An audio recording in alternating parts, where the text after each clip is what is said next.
Hey. Hey, hello, everybody. Welcome into another video from yours truly, Dr. Mel. Thank you very much for being here. Thank you for pressing. I won't try to keep this too long. Today, we're going to be reacting to another Warhammer video by Weshhammer. And let's get straight into it. Before we go into it, though, hope you guys had a great day. And that's it. All right, let's go. I'm excited to go ahead and straight into this one. Let's see how this one is compared to the other ones. I mean, I'm assuming it's gonna be good. It's gonna be every type of Chaos Champion explained. It's a 36-minute video, so I'm gonna get straight into it, not pausing too long, because okay. What would you be willing to sacrifice for power? Would you be willing to give up everyone and everything that you ever cared about? Would you be willing to forsake your oaths and spit on the traditions and values that you once held sacred? Depends. Could you barter with your very soul? How far would you be willing to go to become a god amongst men? If this all sounds appealing to you and like something you'd be capable of doing, then which deity do you decide to dedicate yourself to? That's very important. I'm just gonna be honest, the gods of plague, blood, treachery, and excess all offer some pretty radical different customization options. I'm just being dramatic. Picking your chaos god is no different than picking your Harry Potter house, except for instead of it being a fun little house, I think I'd either if I had to choose, I'd say between zinc and corn. I do not want to be a schmelly boy, okay? I do not want to be a schmelly Discord mod looking boy, alright? And the other one, Slanesh, it's not my thing, alright? I'm sorry. It's just even though purple is my favorite color, I don't want to be a snake, you know? I'm sorry. I'm not much of a Slither person fan, alright? I'd rather have cool space magic, knowledge, trickery stuff, or straight up just brutal antics. If I'm gonna be working for a chaos god, I'd rather be mischievous or just there to be, an agent of chaos of the other extreme, either mischievous or just I'm here to kill everybody and that's it. And you know what? There's nothing wrong with that. that teaches about ambition, kindness, intelligence, and courage. It's a deranged chaos murder cult that preaches the value of treachery, degeneracy, entropy, and hatred. Now, few truly have what it takes to walk the eightfold path as a champion of chaos, to become a bloody, ruthless tyrant, a destroyer of worlds, and an avatar of the gods' unholy hatred. And this video, we're going to talk about what it truly means to be a champion of chaos, what the path looks like for them to go from aspiring champion to chaos lord, and eventually to demon prince. We're going to talk about the differences between the champions of each and every god, as well as what it means to be a champion of chaos undivided, as there's actually a lot of misconceptions with that one in particular. We're going to talk about all that and a whole lot more, but before we dive headfirst into the Grimdark, a quick shout out to this video's sponsor, and a quick peek into where I actually film all of my videos. Many of you might be surprised to realize this, but I film. I'm sorry, but I don't want to edit stuff like I want to come editing as small as I can, because oh my god, does it take sometimes, you guys don't know. It takes me I think I wake up at 1 a.m. and then I finish the videos around 2:30ish, right? Recording, that is, or maybe just an hour, and then I spend editing for till 5 a.m. usually every day, so a good couple 4 to 4 hours around that. Remember, I'm learning editing as I'm going, so I'll get better as I go. My god, though, I spent hours editing, just trying to learn everything I can. Oh man, it's draining, but it's also very fun, and I'm not gonna lie, it's very fun. Plus I like doing it. As much as I complain about it, I actually do like doing it, and it brings me joy. And those little comments and little things, I try to take everything in as I can, bad and good. I don't take everything to heart, but I also appreciate somebody spending a little bit of their time just to give their opinion, even if it's not the best intentioned. To the citizens of the Imperium, the Space Marines are not only viewed as quite literal angels, but are also considered to be one of the most dangerous and lethal entities that has ever existed within the physical universe. each and every one of them Really? a one-man army that is the end result of decades of strict martial Okay, correct me if I'm wrong. Aren't the Thunder Warriors, weren't they technically better, but, you know, more like uncontrollable, or like, what's the word? I guess angrier? I don't know what to use besides that kind of thing, right? Like they would break orders, more likely break orders and stuff like that. So the Emperor had to like eliminate them with the new Space Marines, if I remember hearing or seeing that comment thread in my video. training, copious hypno-indoctrination, and the legendary gene-forging techniques created by the Emperor of Mankind. Right, They've each yeah. got 2 hearts, a 3rd lung, the ability to regenerate from almost any injury, superhuman speed, strength, and can live for thousands of years. However, the It's Space awesome. Marines are not flawless, and though it is considered rare for one to turn renegade, when that does happen, when you take a veritable demigod Well, let's not say rare when nine Primarchs turned to evil, right? If I remember right, it was 9 stayed loyal and 9 went evil. So let's not say it was rare. I don't think half of your armies going evil is that rare. and I mean, maybe they didn't do it after that, but I'm just saying the baseline, the beginning part is pretty big leap.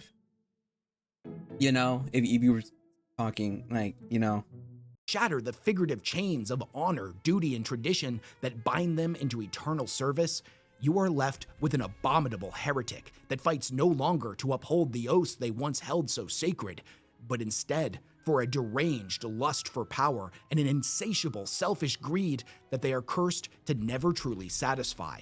These are the heretic Astartes, the ultimate traitors and one of mankind's oldest and most hated enemies. However, within the seemingly endless ranks of powered armored heretics, a few notable warriors stand apart from their brothers as having been truly marked for greatness, their presence intimidating, their strength beyond what even their loyalist counterparts are capable of manifesting, and their hatred for the Imperium so palpable that it causes the gods themselves to stop and bear witness to their legendary deeds. These are the Chaos Champions, traditionally members of the Heretic Astartes that each possess traits of strength, cunning, and a lust for power so deeply rooted in their soul that they will be willing to sacrifice anything and everyone to further their ambitions and the profane agendas of the at Dark that. Gods. Over their careers, I gotta say, every time I see this, is like, the story is great, everything's good, I've enjoyed everything, but the art, my god, every panel has so much detail, so much like story and depth, and like it's beautiful. It's beautiful to say the least. That's what I'm just saying. It's just beautiful. these baleful conquerors will lead countless bloody raids across real space, drowning worlds in oceans of gore as they carve their blasphemous names upon the very stars themselves. Every decision they make, every life they take, and every world they burn will be done in full judgment of the ruinous powers, and if the champion is deemed worthy, they will ascend to demonhood, achieving immortality and power beyond comprehension. Right. Their blasphemous apotheosis causing reality itself to weep. If a man dedicates his life to good deeds and the welfare of others, he will die unthanked and unremembered. If he exercises his genius, bringing misery and death to billions, his name will echo through the millennia for 100 lifetimes. Infamy is always preferable to ignominy. Now, much like how chaos by its very nature comes in infinite different forms, so too are all of its champions uniquely different. No two are exactly alike, and they all come from different backgrounds. Whether they have been from one legion or another, whether they were gene-forged in the 41st millennium or they fought at the gates of Terra, whether they have usurped a previous champion, thus taking over their warband, or they clawed their way from nothing into a position of ultimate authority. Whatever their background, wherever they're from, each and every one of them has gained a considerable amount of experience, a host of unique skills to draw upon, and a plethora of knowledge over a wide array of different military techniques. A skilled champion knows how to utilize all of their talents in order to lead their brothers to victory in any given raid, campaign, or crusade, even if that means forsaking their preferred method of waging war. It is the Chaos Champions that act as the de facto leaders within a Traitor Astartes warband. And that's a task that's a lot easier said than done, as the inherent self-interested nature of being a follower of Chaos makes them notoriously difficult to control, and any alliance is seen as conditional and fractious at best. These champions are not given the honor of leading a warband or a unit within because of anything as trivial as rank or seniority, for the tradition of appointed sergeants leading units in war died long ago. Free from their loyalist counterparts' adherence to militaristic dogma, the Traitor Astartes have adopted, as they see it, a more natural, honest, and egalitarian philosophy. Strength is the only thing that matters, and everyone who walks the Eightfold Path is given a fair shot at power and the blessings of the Primordial Four. Because of their self-serving nature and the valuing of strength over everything else, Heretic Astartes are naturally drawn to and led by the biggest, strongest, and most infamous of their kind. Now, although I'm sure they would take offense to the comparison, in this way they function very similar to the orcs. And this makes a lot of sense when you think about it. Not just because of the concept of the biggest and the strongest is the boss, which there's certainly some merit to, but a powerful warlord who has survived 1,000 battles and led countless raids into real space promises to the individual that in following them, they will be provided with endless spoils of war, glorious unholy raids, and far more opportunities to bleed the hated enemy of the Imperium. When it comes to leadership displayed by the champions, it can manifest in a lot of different ways. Now, some champions choose to let their actions speak for themselves, while others loudly dedicate each and every victory to their respective patron of choice. Now, some may entice their followers to remain loyal through the promise of rich rewards, whether they be the physical spoils of war or the spiritual blessings of the gods, whereas others may simply rely on physical force and intimidation to ensure loyalty within their warband. Now, it's not uncommon for such champions to be viewed as the most feared individual on the battlefield, even while surrounded by towering demonic abominations. The most cunning of champions, however, utilize a variety of techniques to command respect, obedience, and dedication. Additionally, it's not enough for a champion to simply be a threatening combatant and a strong leader. In order for them to be successful, they must also possess a shrewd and cunning mind that is capable of discerning their foe's weakness whilst also identifying their own advantages. As is often the case with the followers of Chaos, they are vastly outnumbered and less well equipped than their loyalist counterparts, most of them utilizing equipment that is either beyond ancient or was looted and scavenged from the bodies of their enemies. Because of this reality, the most successful Chaos champions are capable of identifying and creating situational advantages to give them an edge in battles they would otherwise have no hope of winning. Now, this may take the form of utilizing esoteric and underhanded tactics, conducting a well-timed unholy ritual or two, or by employing a dastardly clever use of limited resources to level the playing field at precisely the right moment. A champion who manages all of this without getting themselves killed will not only attract the attention of the Dark Gods, but also new followers from all of the other Chaos factions as well. As his personal power grows, so too will the strength and size of his warband. Now, all that being said, the reality is that the vast majority of champions will fail. They will be left dead in the dirt on some backwater world, their legacy lost and forgotten. Whether this be by offending their patron deity at the worst possible moment, being slain by a loyalist hero that they underestimated, or, as is all too common with the forces of Chaos, failing to identify and neutralize an enemy within their own ranks, an envious viper that had come to covet their position and power. The rewards that the gods choose to bestow on their most worthy of servants can come in an infinite variety of different forms, and admittedly, their use and function isn't always immediately obvious. In fact, most of the time when a champion has been blessed, they may not even realize it until several months or years later. Really? It's not like they win some important victory in the name of the gods, and in their moment of triumph, suddenly a bunch of razor-limbed appendages come bursting out of their back. It's far more subtle than that. For most blessings, when they first begin to manifest, they might not appear like much of anything at all, oftentimes appearing as a small welt, blemish, or stigmata that becomes more pronounced over time. As these gifts begin to develop, they may cause hideously Wait a disfiguring minute. mutations, like the sprouting of extra limbs, hands and arms twisting into demonic appendages, razor-sharp horns protruding from their skull, an expanding throat capable of spitting corrosive bile, ears capable of hearing the heartbeat of enemies laying in ambush over a mile away, or even a rotting, disgusting body that is so swollen with demonic disease that it weakens all of those in their vicinity. They may not appear as a physical manifestation at all, many empowering the Marine's internal body structure or elevating their minds. They may twist the champion into a blood-crazed butcher, swollen with unholy strength, or they may grant them a sense of charisma that causes all men that hear their words to follow their orders unquestioned. Most humans that witness such mutation would rightfully be horrified. Even the champions themselves often do not initially understand their worth, sometimes misinterpreting the gift as a curse. In time, however, after they have fully manifested, the power they bestow their wielder will eventually be fully revealed. But even still, the champion in question may not like what they get. But you don't get to pick and choose your blessings, and sometimes the gods can be fickle and display traits of a particularly cruel and wicked sense of humor. It's a really short excerpt, but there was a scene in The Lords of Silence that I thought was kind of enlightening on this, wherein a member of the Death Guard known as Vorks is carrying a Nurgling in his arms and has a moment of doubt about one of the grandfather's gifts. He works his way down a long spiral stair, wheezing as he goes. His lungs are half full of fluid, and he cannot help but think it is a poor gift. Then again, he has thought other gifts were poor in the past, only to discover their genius much later. "Forgive," he says, speaking softly to the little lord at his elbow. The tiny demon giggles, then farts liquidly into the crook of his armor. That counts as forgiveness. Probably.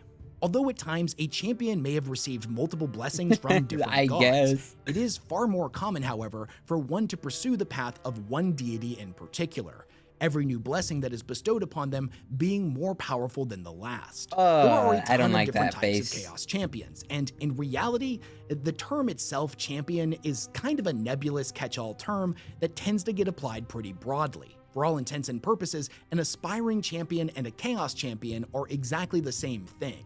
For all champions of chaos are aspiring to be more powerful than they currently are. That's a face. When we see if I've terms ever in seen the one. codex like Terminator champion, Biker champion, Havoc champion, etc., these are not ranks and are normally just there to differentiate what type of unit they're attached to. However, this isn't to say that all chaos champions are exactly the same thing. Far from it. Bro, I gotta say, the nastiest ones, I mean, not surprisingly at all, but the nastiest ones, they gotta be Nurgles, bro. Papa Nurgle, nastiest ones, 100%. Like, there is no discussion here. 100% Papa Nurgles. Blech. In fact, there are several that we can point to that are distinctly different and stand apart from their peers. Every champion of chaos has to begin their journey somewhere, and many of them have yet to fully draw the attention of the ruinous powers, leading many of them to have only received a small handful of minor blessings, if any at all. By comparison, the exalted champions are individuals that have amassed such a considerable amount of unholy boons and warp-induced mutation that their mere presence can cause heretics to fight harder than they ever have before, despite the odds that may be stacked against them. These blasphemous warriors of legend are said to have the full attention of the gods and radiate an invigorating aura of unholy strength, each and every one of them an incredibly lethal combatant that serves as a beacon for the gods' blessings, a living icon of unholy faith. By simply being in their presence, all of their allies are inspired to ever more brutal and deranged acts of savagery and brutality. I like the decorations. Now, inspiring figures like this exist for the loyalist as well, but whereas they tend to radiate a holy aura that instills in their allies a righteous second wind that reminds them of their duty, honor, and teachings of their chapter, the exalted champion inspires their allies by directly appealing to their selfish nature. For each and every one of them desperately seeks to one day be as favored by the gods as the exalted champion himself. Now, given their nature as a particularly powerful and influential figure, the exalted champions often take on a role similar to that of a lieutenant for a chaos lord. Traditionally speaking, a Chaos Lord is a champion that has been exalted to the point where they lead an entire warband, whereas aspiring champions lead all of the units within that warband. As I mentioned previously, there's no real formal system of rank that is common throughout all of the Chaos Legions, though it is traditionally assumed that with the exception of a demon That art, though. It's amazing. Look, it's so cool. It's so cool. prince, a Chaos Lord is the highest and most exalted form of a Chaos champion. These are individuals whose goals are far loftier and more deranged than any of their champion counterparts. Each and every one an intimidating warrior of myth and legend, driven onwards to bleed the stars themselves by ferocious pride and relentless ambition. The Chaos Lords are proven leader figures who possess a combination of unholy strength and an indomitable will. They are often found leading massive warbands, pirate fleets, entire chaos-controlled worlds, or at times have even been appointed to lead a black crusade against the Imperium. They are tyrannical warrior kings who bathe in the blood of entire worlds and are often responsible for the destruction or enslavement of entire star systems. The combination of their Astartes gene augmentation, a bevy of unholy blessings, and millennia of experience make each and every Chaos Lord an incredibly lethal opponent. Some may choose to take to the field wielding massive chain axes that eviscerate hordes of enemies into a crimson tide of viscera and gore, whereas others may choose to wield powerful arcane weaponry or ancient combi weapons that can sunder even the heaviest of armors. Or they may wield unholy demonic melee weapons that lash out in a screaming arc to dissect enemy vehicles or hack through any defensive barricade that the servants of the Corpse Emperor would dare attempt to hide behind. The Chaos Lords are conquerors of worlds that prefer to lead from the front, wherein they can be set loose to inflict the maximum amount of carnage, earn the most glory, and most importantly, take for themselves the greatest spoils of war. For every single Chaos Lord that exists, there are hundreds if not thousands of champions that are envious of their position. And sometimes their envy can turn murderous. That's cool. Many of them remain undetected, keeping their treacherous ambitions hidden until they get close enough to the Lord to stab them in the back, or have garnered enough support amongst their allies to stage a mutiny. However, at this point, traitors amongst traitors is something of a cliche, something that any Chaos Lord worth his salt has seen a million times before. And quite often, they can't even be bothered to deal with these usurpers themselves. When one is found out, the Chaos Lord will often send a particular champion, known as the Master of Executions, to swiftly eliminate the threat. As if there's one thing these guys are particularly good at, it's taking skulls. In battle, these single-minded champions will focus solely on the task of gruesomely decapitating enemy leaders. In a sense, they kind of act like a Chaos Space Marine version of an assassin, one that doesn't waste time trying to hide or lurk around in the shadows like a coward. They march straight across the field, brandishing a massive oversized axe, ready to take some heads and add to their grisly collection. The blessings they have received give them the remarkable ability to detect the soul flare of individuals with a particularly strong charismatic aura, whether they be warriors of renown, inspiring leader figures, or learned advisors. They will utilize their sorceress abilities to track the location of these individuals, even in the most chaotic of battlefields, and every step they take is done with the express purpose of closing the distance between them and their prey. With every successful decapitation they deliver, they in turn gain even more favor with the dark gods. The further along the eightfold path a champion of chaos treads, the higher the probability becomes that they will find themselves, whether intentionally or unintentionally, aligned with one of the four chaos gods. This can happen because their own personal philosophy of war aligns better with one god over the others, or, as is more often the case, the actions they choose to take end up furthering the goals of one god in particular. Champions that tend to utilize biological warfare in their raids will subsequently court Nurgle's favor, whereas champions that become obsessed with the spilling of blood and gory close-range warfare in all its forms will tend to inadvertently aid Khorne and thus win his favor. Earning favor from the gods is not something that is mutually exclusive.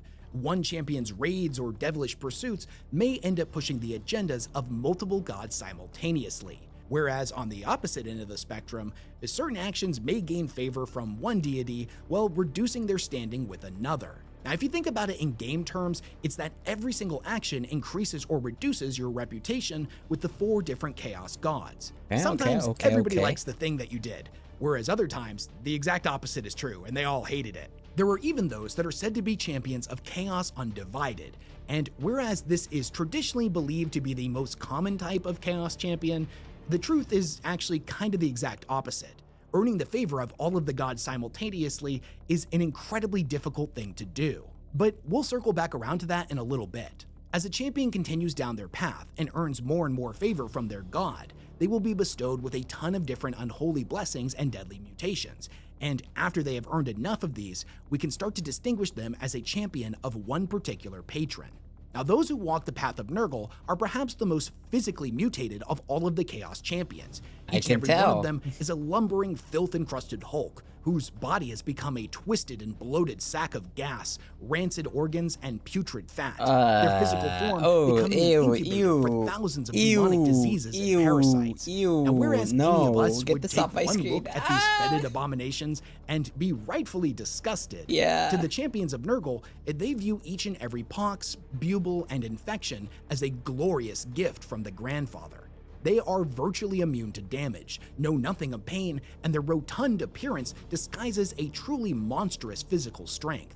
The champions of Nurgle rejoice in the grotesque splendor of their physical transformation and take an enormous amount of pride in their endless work to spread entropy and disease across the galaxy. That one's got me feeling uncomfortable. Now, all of the blessings bestowed upon a champion of Khorne, however, are designed to increase their physical strength to inhuman levels, as well as ignite within them a wrath so intense that it clouds their vision and judgment to the point where the only thing they care about is the brutal slaughter of the enemy. Each and every one of these champions is a mountain of corded muscle that is coated in eons of gore. They butcher their way across the battlefield like a vicious hurricane of thrashing blades and armored fists. It's important to bear in mind, though, that the majority of these champions are not mindless savages, and many possess a keen intellect specifically tailored to the art of war. Many have made the mistake in the past of viewing a champion of Khorne's warband as little more than a bunch of blood-drunk savages and severely underestimated their martial prowess. Hey, Necrons. The few who make this mistake live long enough to correct it. The champions of Tzeentch, on the other hand, are individuals who pursue power and forbidden knowledge above everything else. Such champions have been blessed by the Changer of Ways and gifted with a whole host of supernatural abilities. These mutations often taking the form of the ability to predict the future, giving them a glimpse into the actions of their foes long before they even think of them. They may also take the form of physical mutations, such as a halo of dark flames, a third eye, or a crystalline body that flickers with the screaming faces of their defeated enemies. By and large, the champions of Tzeentch are some of the most powerful sorcerers that have ever blighted the physical universe.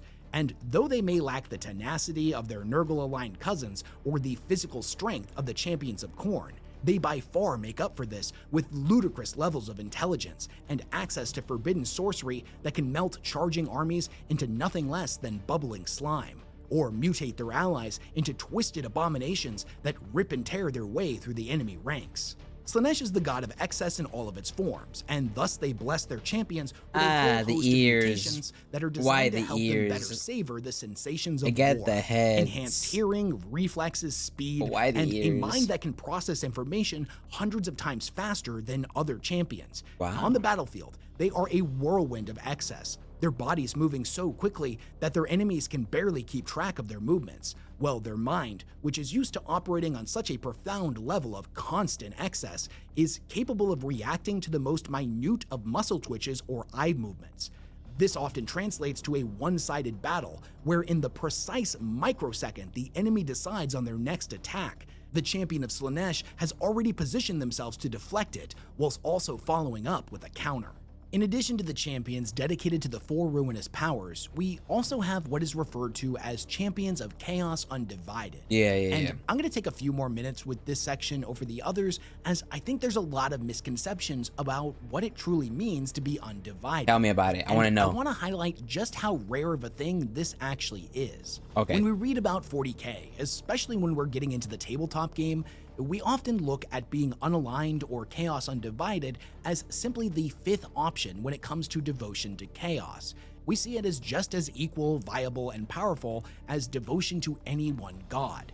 And this notion isn't entirely untrue, but it gets a little bit complicated. Now, chaos by its very nature is self-serving. Chaos warriors will often pursue actions driven by their own anger, jealousy, spite, or greed, with no desire to push the agenda of any god or the pantheon at all. The vast majority of what we would consider standard Chaos Space Marines actually fall into this undivided category, whether this be an intentional decision like with the Chaos Space Marines of the Wordbearers Legion that preach that each and every god is an important aspect of the entire pantheon, or an unintentional decision wherein you have something like, say, a Chaos Space Marine from the Night Lords who may not care much about aspects of the supernatural or metaphysical at all, and just indulges in whatever they want, their actions often favoring one god over the other without any real direction or conscious choice. When I say that being undivided is something that is hard to do, it's when we're specifically talking about Chaos champions that are on the path to eventually become a Demon Prince. You gotta remember that the Chaos Gods, although have been willing to set aside their differences briefly in the past, if for the most part, absolutely despise each other. Yeah. They see each of their siblings as their mortal enemy, and they have no desire to share their champions. In order for somebody to be truly undivided, they have to commit deeds and actions that in no way favor one of the gods over the other. This can get incredibly tricky because it's not as simple as winning a particular battle by using techniques favored by all of the gods. It's literally everything that you do, every thought that you have, every action that you take, every word that you speak. All of these things are being judged by the ruinous powers. Being able to perfectly balance your favor with each deity is a nearly impossible task, and the vast majority of champions, whether realizing it or not, actually have more favor with one god over the others. These champions may believe that they are undivided without realizing just how skewed their balance of favor actually is. And some may have even started down the path of one god in particular before eventually changing to another.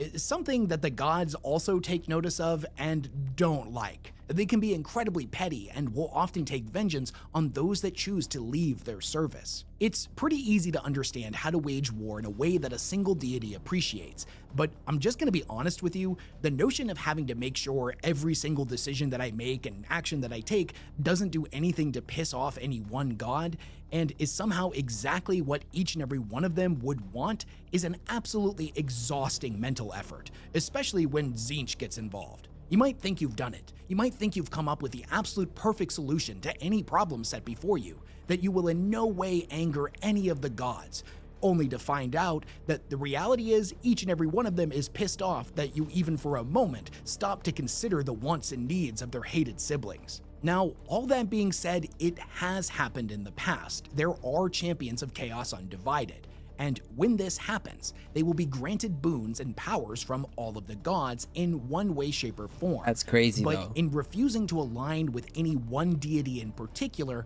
they forsake their most powerful abilities. A champion of Chaos Undivided will never be as strong as a champion of Khorne, never as durable as a champion of Nurgle, never as intelligent as a champion of Tzeentch, and never as fast as a champion of Slaanesh. This isn't to say that it doesn't come with some benefits. First and foremost, this combination of blessings will make a champion of Chaos Undivided a particularly versatile threat. And due to their nature as an ironically balanced champion of Chaos, yeah, that makes sense. That makes so much sense. You know, it's like specking, right? Every other boss, you would spec into them, and they would give you, you're very durable, and you could take a lot of damage. You poison those all around you, or you're just extremely strong and you want nothing but bloodlust, or you have the magic of you know what I mean, right? You're specking into them. But if you're doing Undivided, you're pretty much specking into all of them. But because you're specking into all of them, you can't have access to everything. You're like an ace. You're good at everything, but not perfect or great. And that makes sense. That makes sense why they would be balanced technically. Have the most versatility, but they're also the most nerfed, technically speaking. But that makes sense. Okay, yeah. They have far more influence when it comes to uniting units and warbands dedicated to different gods. If somehow managing to balance the favor of all of the gods simultaneously wasn't hard enough, the most difficult hurdle a champion of Chaos Undivided will eventually have to overcome is that of apotheosis. For most Chaos champions, the eventual goal is to ascend to demonhood, thus gaining immortality.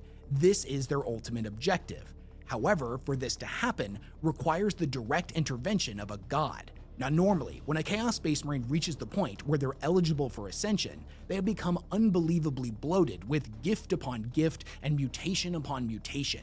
It is at this point where they will eventually turn into a gibbering chaos spawn unless their patron directly intervenes. And if up until this point they've remained completely undivided and don't have a god willing to step forward and turn them into a demon prince, their journey will likely end in spawndom.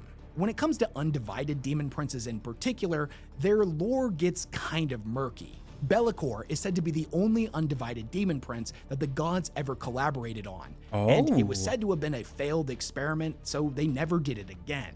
However, we also know that Primarchs such as Lorgar and Perturabo have ascended to demonhood, but as those two characters have yet to return to the setting, we don't really know what that process looked like.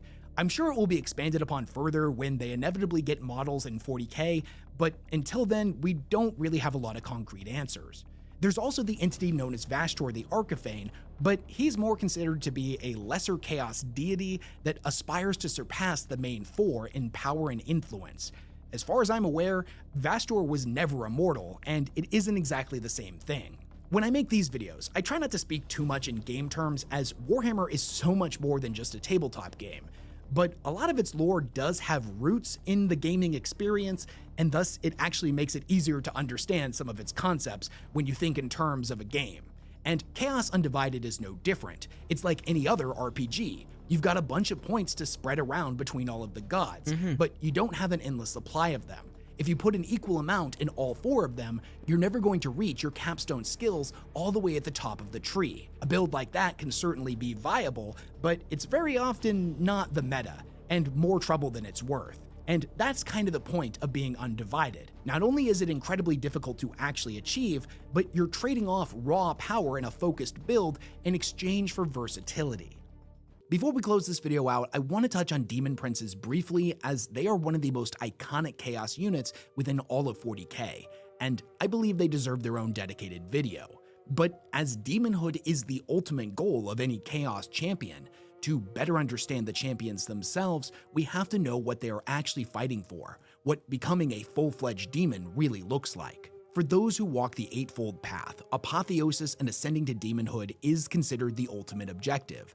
And this is for a lot of different reasons. Now, first and foremost, the power boost that they would get from becoming a demon prince is simply astronomical. Their bodies swell to be much larger than they were before, and every single aspect of all of the blessings they have received are magnified tenfold. Their power is so ridiculous that on backwater worlds across the galaxy, many have been worshipped as deities.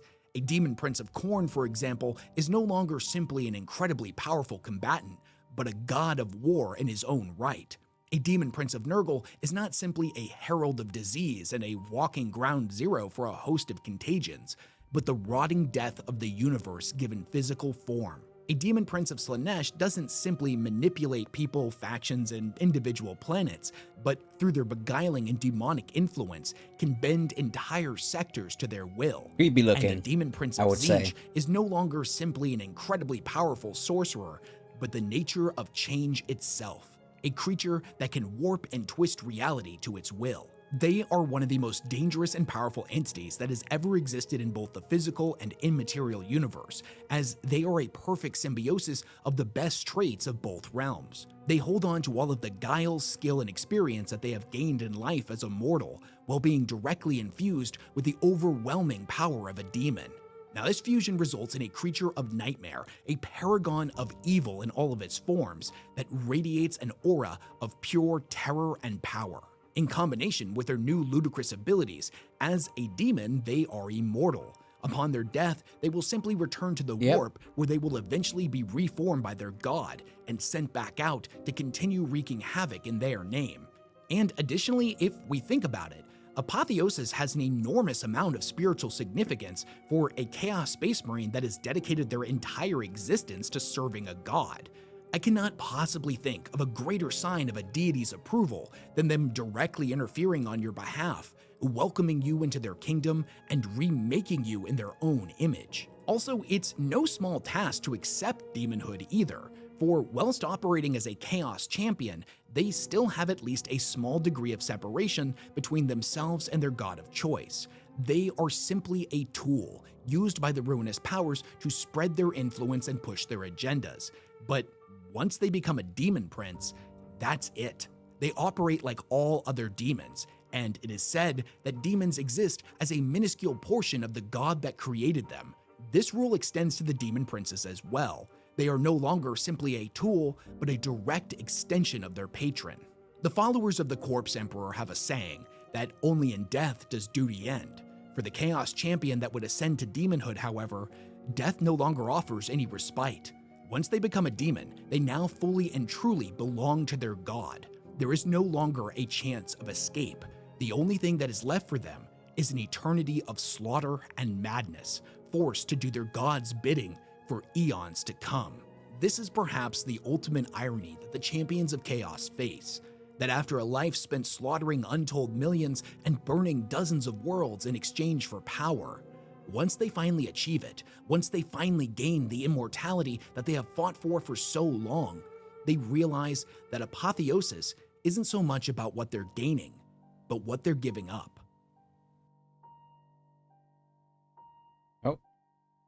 Right, that was a video. Now, I'm not gonna lie, if I had to choose, I'd say zinc. Zinc? I said zinc like Z-I-N-K. Zinch? Zinch? Algo así. Something like that. Definitely picking Zinch though. Yeah, Zinch for sure would be the, if I had to choose, I would say that one is what I would align myself to, which is the most interesting one for me. The other ones are like basic ideas and everything. I feel like Zinch has the most out there thing. But yeah, that was really interesting. I'm not gonna lie. Okay, kinda, yeah, I understand the ironic point of it. You're trying so hard to reach something. In the end, it's not really about giving everything you can, but about what you're leaving everything behind, pretty much. In the end, you're pretty much just a god's, not regular tool, but one of the greatest tools they're gonna use physically, I would say, because they probably could do a lot of more voodoo shit that's just like not physical troop wise. And yeah, that's definitely interesting. Also, I also get the idea of being immortal, because technically you become demons, and demons souls always go, I mean, everything goes back to the warp, but since they're there in the warp, it would be able to bring you back, since, you know, technically all demons could come back, which makes sense why they would want to achieve such things, because yeah, this makes sense. Yes, 100%. Well, that was very interesting. I would never be a Nurgle champion. That is nasty. I'm sorry. I rather look like a blue demon, or like a crazed maniac, or maybe a purple man than Nurgle's ones. I'm not gonna lie. I just rather not. The fuse is just bleh. Anyways, that's gonna be my video. 100%. I enjoyed this very much. I'm enjoying just knowing more and more and more. But hope you guys all have a great day. I'm gonna go ahead and end the video here. Bye bye.